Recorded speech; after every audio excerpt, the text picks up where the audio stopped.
दोस्तों स्वागत है मेरे चैनल पे। आज मैं आपके लिए लेकर आया हूँ रिव्यू सैमसंग गैलेक्सी F14 का। ठीक है, तो चलिए शुरू करते हैं। तो मैं आपको इसके बारे में सब बताऊंगा कि इसमें क्या क्या गड़बड़ है और क्या आपको ये फ़ोन लेना चाहिए या नहीं। तो अगर एक सांस में मैं कहूँ कि फ़ोन लेना चाहिए या नहीं, तो मैं कहूँगा आप इस फ़ोन को मत लें। बहुत बेकार फ़ोन है। इसके अंदर कुछ बेसिक सी चीज़ें भी नहीं है जो कि होनी ही चाहिए। जैसे कि ये ब्राइटनेस।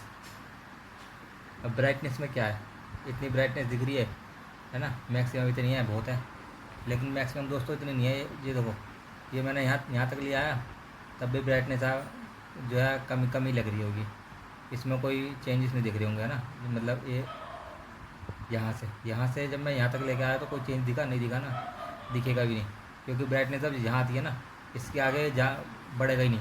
क्योंकि इसमें यहाँ नीचे क्या लिखा हुआ है, देख रहे हो, to prevent your device from overheating you can not increase the brightness any further. इसका मतलब अब आपके फ़ोन को ज़्यादा गर्मी से बचाने के लिए आप नहीं बढ़ा सकते ब्राइटनेस को और ज़्यादा।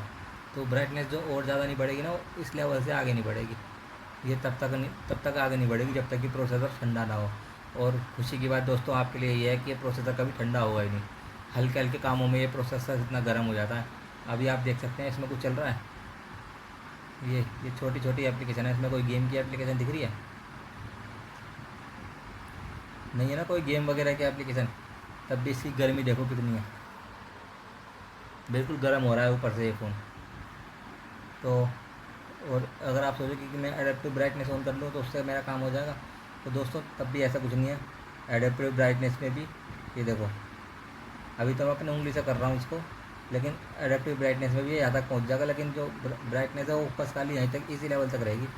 तब तक रहेगी जब तक कि प्रोसेसर ठंडा ना हो। और प्रोसेसर ठंडा इसका होगा नहीं, जैसे कि मैंने आपको बताया। तो सबसे और इसको जो है ना, किसी भी एप्लीकेशन वगैरह के थ्रू फोर्स इंक्रीज़ नहीं कर सकते इसकी ब्राइटनेस आप। ठीक है, मैंने बड़े जुगाड़बाजी कर ली इसके अंदर, लेकिन कोई फ़ायदा नहीं हुआ। मैंने इसको आज ही ख़रीदा है। इसको मैंने ख़रीदा 95-19 रुपये का। तो आप इस गलती को मत करें कि मैं सस्ता फ़ोन देख लें और ख़रीद लें, क्योंकि ये आपको बड़ी प्रॉब्लम आएगी जब आप खड़ी धूप में रहेंगे ना। मेरे पे Redmi 6A का फ़ोन है, धूप में इतना चमक रहा था वो फ़ोन, इसके मुकाबले में ये अंधेरा था। हालांकि इतना इतना डार्क नहीं होता, लेकिन फिर भी अच्छा तो नहीं लगता कि एक सस्ता था फ़ोन, 5 साल पुराना, 6 साल पुराना फ़ोन है, वो इतना चमक रहा है धूप में फुल ब्राइटनेस पे। और ये तो ऐसा ही अंधेरा अंधेरा सा लग रहा था। और अंधेरा अंधेरा तो क्या, आपका काम ही नहीं बनेगा। अगर आपका फील्ड का जॉब है तो इस फ़ोन पे तो आपको काम ही नहीं बनेगा आपका। अब ब्राइट डिस्प्ले होनी चाहिए। अब उसमें तो दिखाते हैं जो कॉन्फ़िगरेशन होती है कि इसमें क्या क्या है। इसमें तो 480 निट की ब्राइटनेस दिखा रहे हैं। 480 निट की जो है ब्राइटनेस, चलो मान लिया फुल ब्राइटनेस है, लेकिन ये फुल होने का देता है। ये इसके अंदर जो एक्जीनोस का 1330 प्रोसेसर लगा हुआ है ना, वो काफ़ी गर्म हो जाता है। और सैमसंग वालों ने हरामीपना ऐसा करा है कि प्रोसेसर तो गर्म होगा ना ज़्यादा तो उनकी बदनामी हो जाएगी। तो उन्होंने प्रोसेसर गर्म ना हो ज़्यादा, इसलिए ब्राइटनेस को कम रखवा दिया कि हल्का सा प्रोसेसर गर्म होगा, ब्राइटनेस बंदा आगे नहीं बढ़ा पाएगा, तो प्रोसेसर इतना गर्म नहीं होगा कि हाई हाई होने लग जाए। तो सैमसंग गैलेक्सी की ये बहुत गंदी चीज़ है, ये आपको ध्यान रखना है ख़रीदने से पहले। तो मैं यही कहूँगा, इस फ़ोन को मत ख़रीदें। ऊपर से उसके बाद जो इसका जो ये फिंगरप्रिंट सेंसर है, ये भी मेरे को कुछ खास नहीं लग रहा। ठीक है, इसके अंदर जो है आप मैक्सिमम 3 फिंगर्स का डेटा रख सकते हैं, मतलब 3 तरह की फिंगर्स से इस फ़ोन को अनलॉक किया जा सकता है। उसके बाद जो मैंने इस फ़ोन के अंदर घटियापना देखा वो ये है कि इसके अंदर ऊपर की तरफ को जो है आते हैं ना, बहुत नॉर्मल सी चीज़ है कि ऊपर इंटरनेट की स्पीड आती है। उसको इंटरनेट की स्पीड को लाने का इस फ़ोन के अंदर कोई फंक्शन नहीं है। उसके लिए आपको third party app play store से डाउनलोड करनी पड़ेगी।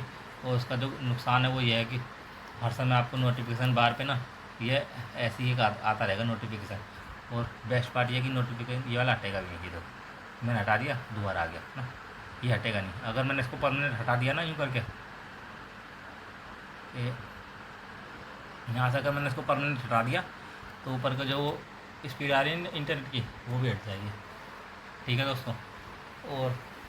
और दूसरा और इसमें कमी यह है कि इसका जो साइज़ है ना दोस्तों, वो साइज़ काफ़ी एक्सट्रीमली बड़ा है।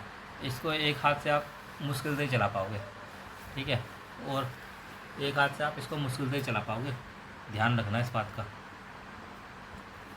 मुझे लगता नहीं इतना बड़ा साइज़ किसी फ़ोन का होना चाहिए, जब होता भी नहीं है दोस्तों। ये सैमसंग का जो F15 आया है, F15 या M15, उनका तो साइज़ से कम है। उसकी जो लेंथ है वो कम है इससे, और जो विड्थ है, चौड़ाई, वो भी कम है।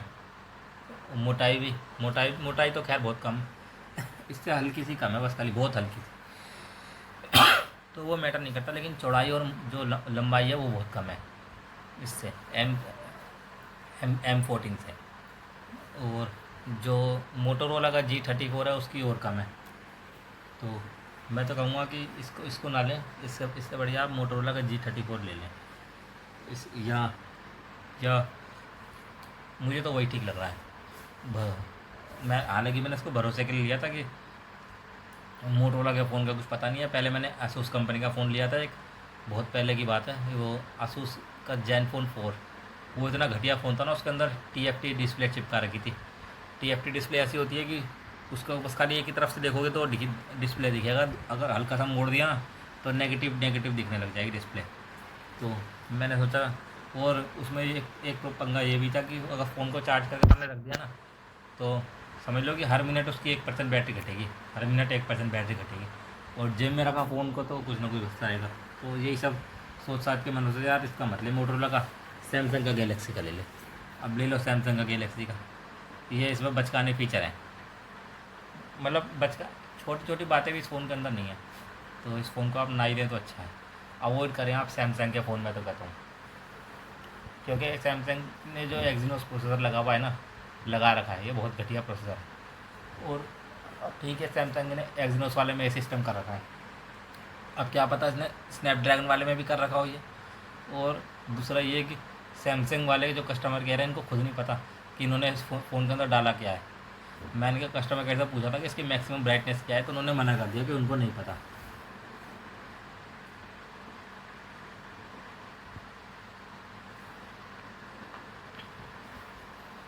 और रही बात इसकी बैटरी लाइफ की, तो बैटरी लाइफ तो दोस्तों उसकी 6000 mAh की बैटरी है, तो ठीक है, चलेगा, सही चलेगा। ऐसी बात नहीं है कि ये फ़ोन बेकार चलेगा। ऑन स्क्रीन लगभग 9 घंटे चल जाएगा, मानता हूँ 9 घंटे चल जाएगा, 9 घंटे या 8 घंटे ऑन स्क्रीन, मतलब ये जो स्क्रीन है इसकी ऑन रहेगी। और फ़ायदा क्या है, अगर आप दिन में कहीं बैठ गए बाहर, तो स्क्रीन पे तो कुछ दिखेगा ही नहीं आपको, प्रोसेसर इतना गर्म हो जाएगा और नॉर्मल टास्क में ही गर्म हो जाएगा वो, और उसके बाद ब्राइटनेस इसकी कम हो जाएगी, और अब दिखेगा कुछ फ़ोन पे है नहीं, फ़ायदा क्या है। और ये सिर्फ इस फ़ोन में नहीं है, मैंने इसके रिव्यू पढ़े हैं सैमसंग के, तो बंदे कह रहे हैं कि उनके इतने महंगे फ़ोन है सैमसंग कंपनी के, 1400 नीट्स की ब्राइटनेस है, लेकिन उनमें भी ये फीचर डाल रखा है इन्होंने कि प्रोसेसर थोड़ा गर्म होएगा तो ब्राइटनेस ऑटोमेटिक कम हो जाएगी। तो इस सैमसंग कंपनी से आप बच के रहें, इसका आपको बहिष्कार ही करना पड़ेगा मुझे लगता है तभी। और ये जो F14 है, इसके डब्बे पे लिखा हुआ है कि ये फ़ोन स्पेशल इंडियंस के लिए बनाया गया है। इन्हें पता नहीं है इंडिया में कितनी गर्मी पड़ती है, और ज़्यादातर बंदे बाहर ही रहते हैं, तो ये फंक्शन ना डालें कि प्रोसेसर गर्म हो तो ये ब्राइटनेस भी कम हो जाए। अब रही बात हैंग की, तो दोस्तों मैं सही बताऊं तो मैंने कोई गेम वगैरह उसमें नहीं खेला, और हैंग तो फिर मैंने इसमें इस वजह से देखा नहीं, लेकिन ये ज़रूर देखा कहीं कहीं अटकता तो है।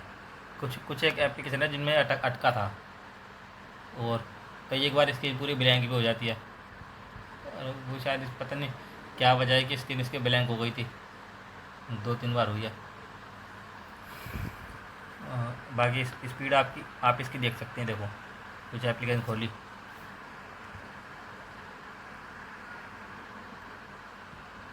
अब एक आपको इसमें पंगा बताऊँ।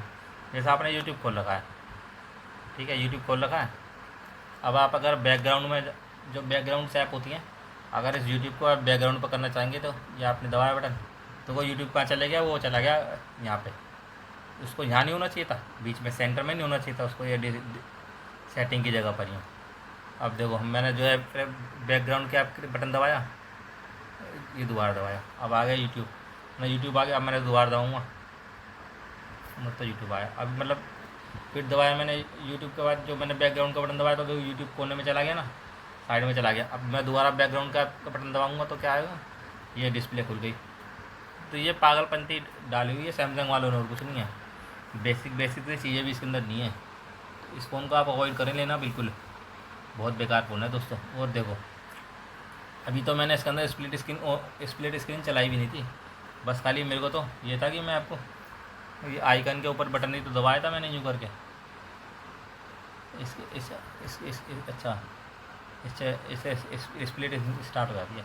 आइकन के ऊपर दबा के रखते हैं ना, तो खैर मुझे पता नहीं था, ये तो ठीक है। चलो तो दूसरी 2-4 और एप्लीकेशन खोल के दिखाता हूँ आपको, उससे आपको अंदाज़ा हो जाएगा इससे स्पीड का।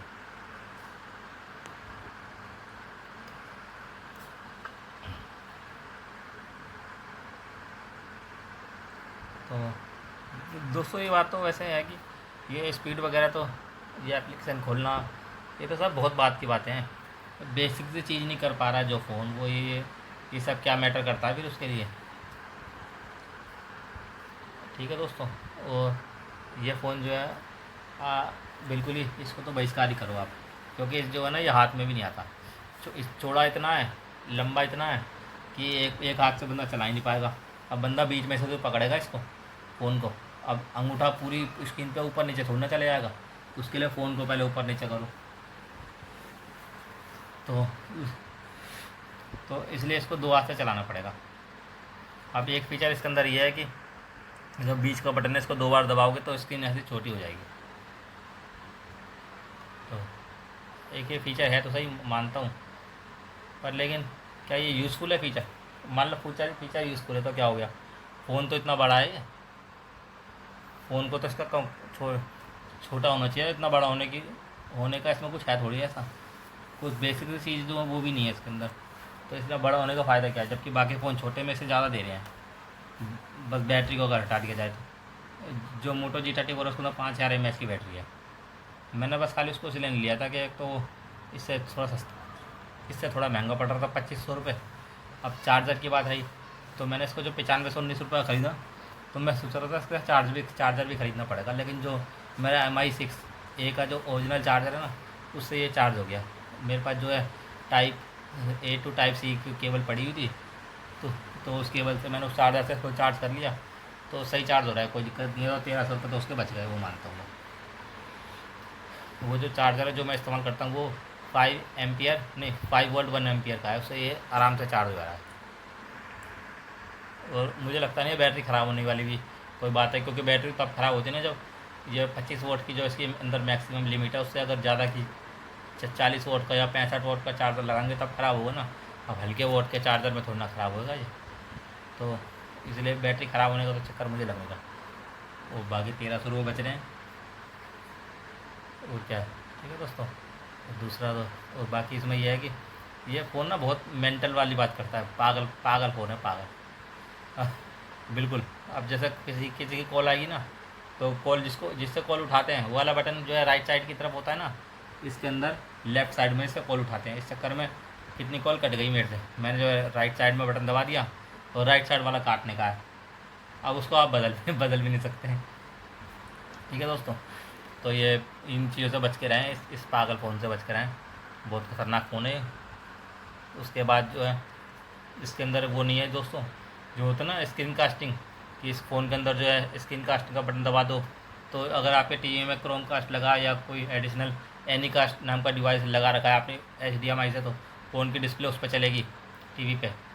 तो और वो बहुत अच्छी भी चलनी चाहिए, क्योंकि इसके अंदर 5 गीगाहर्ट्ज़ का बैंड है वाईफाई का, लेकिन वो चलेगी नहीं दोस्तों, क्योंकि जो ये सपोर्ट नहीं करता स्क्रीन कास्टिंग का ऑप्शन।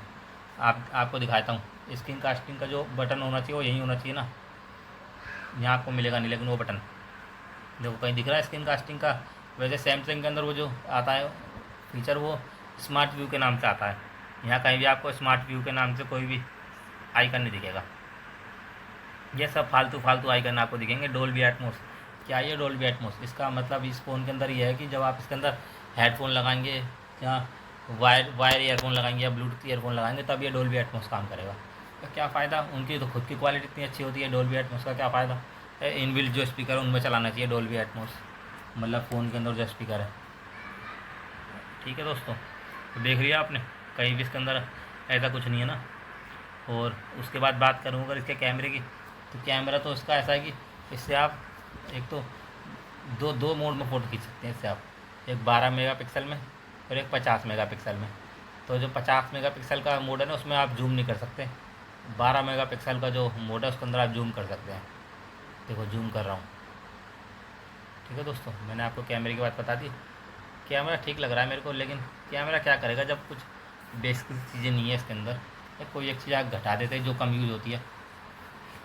ये बताओ, ब्राइटनेस ही कम कर दी, बंदा इस्तेमाल कैसे करेगा टीवी को, ये मतलब फ़ोन को, जब उसको कुछ दिखेगा ही नहीं ढंग से धूप में बैठ के, या धूप धूप धूप के बाद अगर वो छाया में भी बैठा है तब भी इसकी ब्राइटनेस कम हो जाएगी।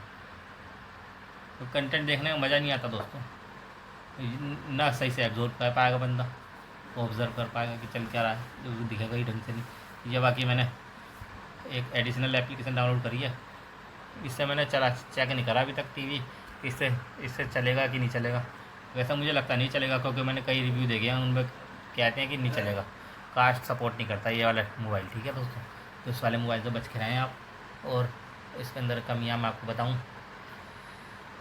इसका जो टच ये फिंगरप्रिंट स्कैनर है वो ढंग से काम नहीं करता कभी कभी, जैसे कि इसको फास्ट होना चाहिए। क्योंकि ये फ़ोन जो है मुझे 9519 का मिला है, लेकिन ये फ़ोन कंपनी ने पता कितने का बेचा है, 16 हज़ार रुपये का बेचा है इस फ़ोन को। वो तो बाद में इसकी कमियाँ इतनी मिली कि इसको सस्ता करना ही पड़ गया। अभी ये फ्लिपकार्ट खेल खेल रही है, कभी 9519 का कर देती है इसको, कभी ये फ़ोन 11,500 का मिलता है, कभी 11,700 का मिलता है। इसकी औकात है नहीं 5,000 रुपये का भी होने की। हालांकि ये 5G फ़ोन है, लेकिन ये 5G होने के बावजूद इसके अंदर 5G चलेगा नहीं।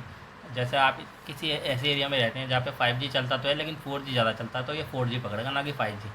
अब इसके अंदर ऐसा नहीं है कि आप इसको 5G पर अटका दो कि 5G ही पकड़, चाहे कम नेटवर्क आ रहे हैं लेकिन पकड़ 5G। लेकिन इसमें ऐसा कुछ नहीं है, इसमें वो वाला ऑप्शन है कि 4G 5G और 3G सब पकड़ेगा ये, मतलब जिसके नेटवर्क सबसे ज़्यादा आएंगे उसको पकड़ेगा। ठीक है, तो ऐसा नहीं है इंडिविजुअली कि 5G सिलेक्ट करवा दिया तो 5G चलेगा, ऐसा ऐसा नहीं है इसके अंदर। तो उसके बाद आया क्या क्या बताऊँ, और दोस्तों इसमें गड़बड़ियाँ काफ़ी हैं। और जो ना ये फ़ोन काफ़ी स्लीपरी है, मतलब गिरने को राजी है हाथ से। अब इसमें कवर तो लगाना ही पड़ेगा, अब कवर लगाएंगे तो कवर लगाने से और बड़ा हो जाएगा। अब इंसानों को चलाना है, इंसानों के हाथ छोटे छोटे होते हैं, इतने बड़े हाथ थोड़ी ना होते हैं जो इतना बड़ा फ़ोन चला लेगा इंसान। कंपनी को सोचना चाहिए था, ये बेअक्ली से फ़ोन बनाया गया है दोस्तों। ये तो इससे इससे ज़्यादा जो फीचर्स वाले फ़ोन जो हैं कम साइज़ के मिल रहे हैं इससे। यही इतना बड़ा बड़ा फ़ोन बना रखा है जिसका कोई फ़ायदा नहीं है। इतना बड़ा फ़ोन होने का कोई फ़ायदा नहीं है दोस्तों।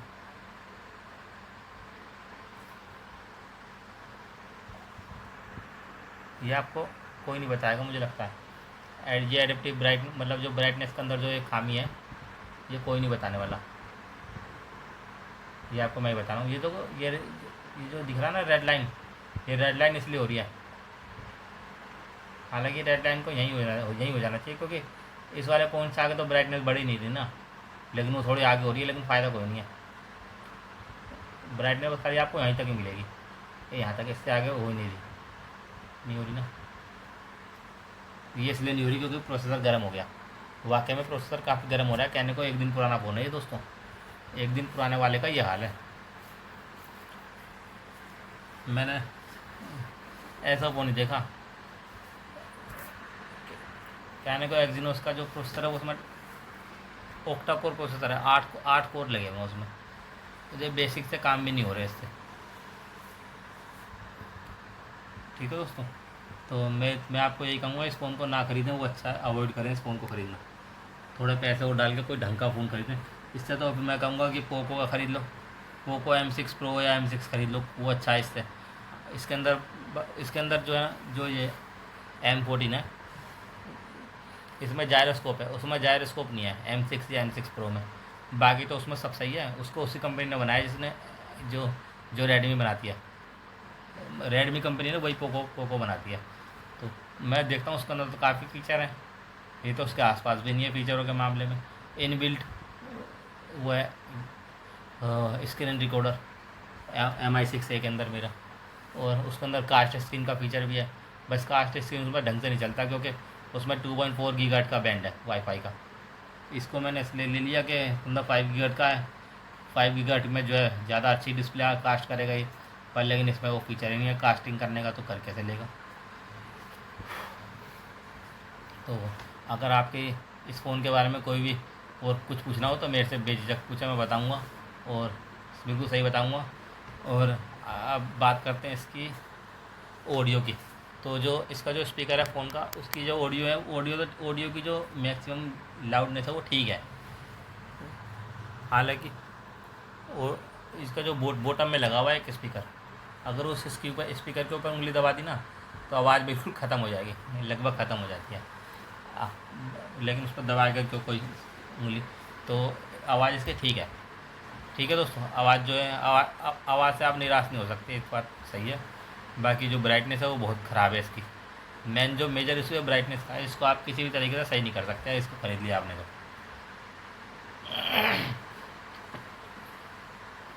उसके बाद इसमें मैंने क्या कमी देखी है, मैं आपको इसका CPU Z से दिखाता हूँ।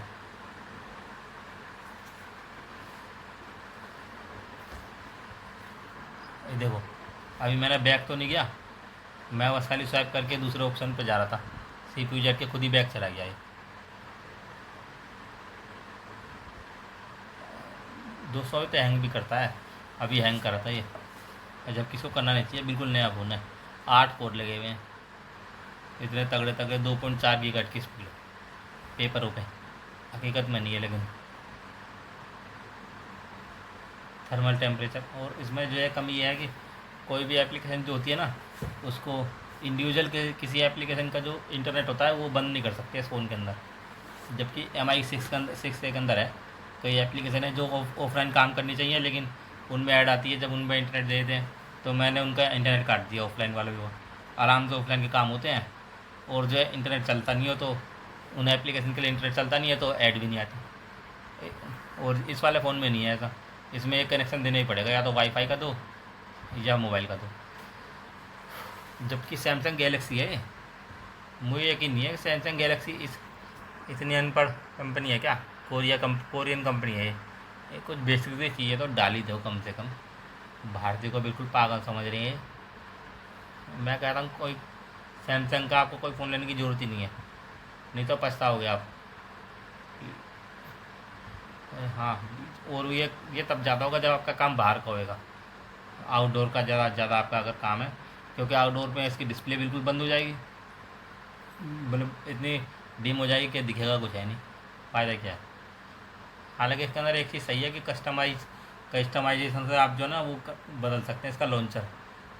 जो मैंने जो बहुत पहले तो आसूस ज़ेनफोन 4 लिया था, उसके अंदर वो बदल नहीं सकते थे लॉन्चर। उसके अंदर इनबिल्ट जो लॉन्चर आता था ना, बस खाली वही रहता था। इसके अंदर आप बदल सकते हैं, इसका जो वन UI जो लॉन्चर है उससे आप दूसरा लॉन्चर लगा सकते हैं। मैंने जैसे लगाया, ये मैंने माइक्रोसॉफ्ट का लॉन्चर लगा रखा है, ये अच्छा लगता है, सिंपलेस्ट और बढ़िया लॉन्चर जो मुझे लगता है। बाकी आपको कुछ और भी लग सकता है, ठीक है दोस्तों। तो और अगर आपको कुछ पूछना हो, बाकी अगर गेमिंग के परफॉर्मेंस की बात करूँ तो गेमिंग का तो मैंने इसमें खेला है नहीं, तो गेमिंग का बता नहीं सकता। बाकी ऐप ओपन करने का मुझे कंसर्न लग रहा कि ऐप ओपन करने में कोई टाइम लगता है। देखो ये मैंने यस खोला, खुल गया, थोड़ी देर तो लगती है। एप्पल के आईफोन के बराबर तो नहीं कर सकता, ये बात तो पक्की है।